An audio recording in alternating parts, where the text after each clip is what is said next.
Breaking news and a massive search for a missing person unfolding all day in Sebastian. Yeah, the Indian River County Sheriff's Office now confirming John Spencer's body has now been recovered. We're going to head out to our Treasure Coast reporter, Denise Sawyer. She's been covering this story throughout the day. She joins us live with the latest. Yeah, good evening. Now, deputies do have a suspect in custody. The suspect is Scott Hodges. Let me go ahead and step aside so you can see where the sheriff's office is telling us that Hodges lives. He was here at this home on 95th Avenue next to Sebastian High School. This is where the sheriff's office also found Spencer's truck. Now, tonight, as the holiday season gets underway, a family is dealing with a tragic loss.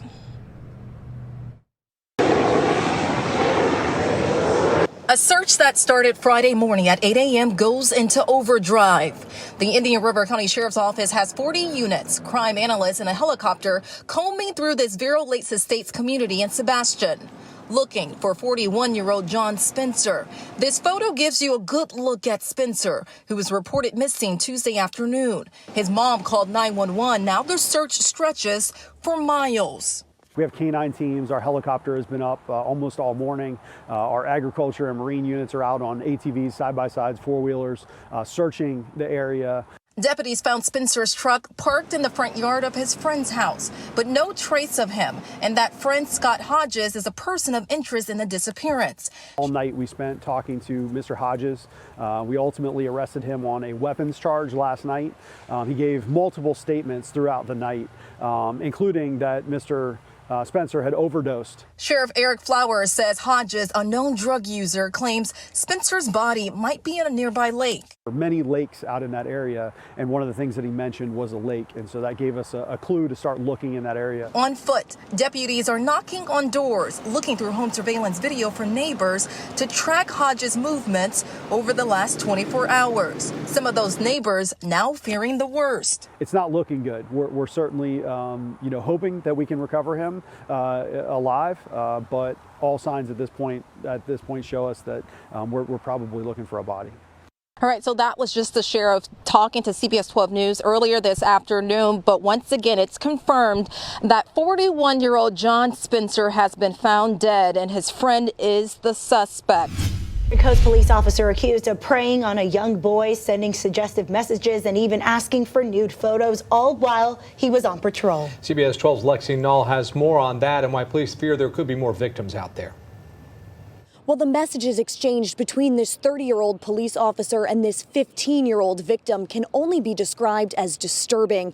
Tonight, officials are still looking for answers, and they say they're not ruling out the possibility of other victims. These are extremely serious allegations. Law enforcement professionals are in a position of public trust.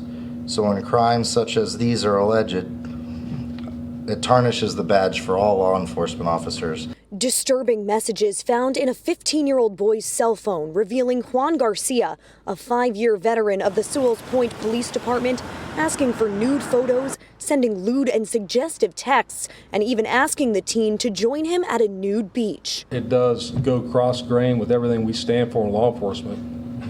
We're here to protect and serve, and then he is sitting in a patrol car trying to have an inappropriate relationship with a minor. So it goes absolutely cross-grain for what we stand for. Officials say Garcia has known the teen for years through a community organization, but his father recently found disturbing texts from Garcia in his son's phone. The father, in this case, turned over the victim's phone, and one of our special victims unit detectives assumed that identity and continued to work the case and was able, hopefully in this case, to prevent anything from transpiring that would have probably transpired. Undercover investigators arrested Garcia Monday night. Garcia has been placed on unpaid leave and is being held at the Martin County Jail on $750,000 bond. He's charged with 5 offenses relating to sexual misconduct. That includes attempting to solicit sexual activity with a minor and traveling to meet a minor. Well, locals in the area tell me that Juan Garcia is involved in the community outside of his role as a police officer. He also owns a taco truck here locally that sometimes pops up at community events and even local schools. Anyone with any additional information is asked to come forward and contact Martin County Sheriff's Office. In the last 24 hours, we've seen 2 domestic violence incidents in Palm Beach County. One of those cases left a woman fighting for her life in the hospital. Yeah, for victims out there, there is some help. CBS 12's Lily Ortiz has more on where you can turn. In Boynton Beach late Monday, a man surrendered to police and was arrested for aggravated assault following a SWAT standoff. Investigators say he refused to come out after a witness said he hurt a woman in front of young children. Come out slowly with your hands in the air. And hours later in Lake Worth, dramatic cell phone video shows SWAT team members with guns drawn approaching a home on 7th Avenue and North Dixie Highway. Walk towards us slowly with your hands in the air. Palm Beach County Sheriff's deputies say a man shot his wife before taking his own life. That victim is fighting for her life. We're seeing situations like we did last night in Lake Worth and in Boynton Beach. It's going from one extreme to the others. Susan Carlini with Palm Beach County Victim Services get calls from law enforcement even in the middle of the night.